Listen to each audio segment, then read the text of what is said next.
Assalomu alaykum. Humoyun Usta.uz kanalini kuzatib borayotgan hurmatli yurtdoshlar, kanalimiz obunachilari, ijtimoiy tarmoq kuzatuvchilari, sog'misizlar, salomatmisizlar? Hurmatli yurtdoshlar, navbatdagi darvozamizni ham o'z joyiga chiroyli qilib ustanovkasini qilib oldik.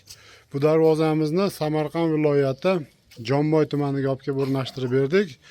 Akalarimiz o'zlari bizni YouTube'dagi kanalimizni ko'rishib, kanalimizga obuna bo'lib, muntazam ravishda kuzatishib, bizga aloqaga chiqishib, o'zlariga yoqqan darvozani tanlashib, albatta zakaz qilishganda, xudo xohlasa joylariga chiroyli qilib olib kelib, ustanovkalarini qilib berdik.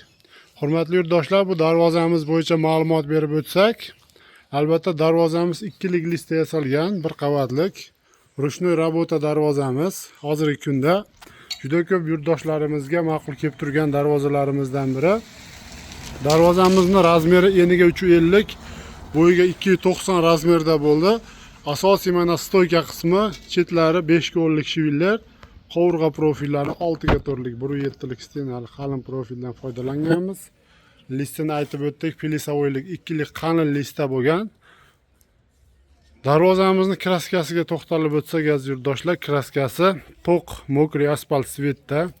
Albatta quyosh nuriga, yog'ingarchiliklarga chidamli, sifatli, yaxshi xizmat qiladigan kraskalardan foydalanganmiz.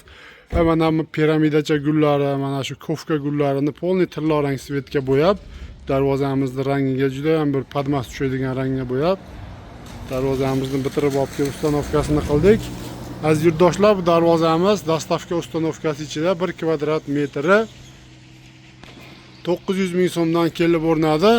Albatta shunaqangi sifatli darvoza qo'ydirish maqsadida yurgan aka-ukalarimiz bo'lsa, bemalol ekrandagi nomerlarimizga aloqaga chiqaverasizlar. Xudo xohlasa xizmatlarimiz butun O'zbekiston bo'ylab tayyorlab borib ustanovkalarini qilib beramiz. Aziz yurtdoshlar, videolarimiz yoqsa bittadan like bosib, oshna-og'in do'stlarga tarqatib qo'yishni unutmaysizlar. Rahmat, sog' bo'linglar, salomat bo'linglar.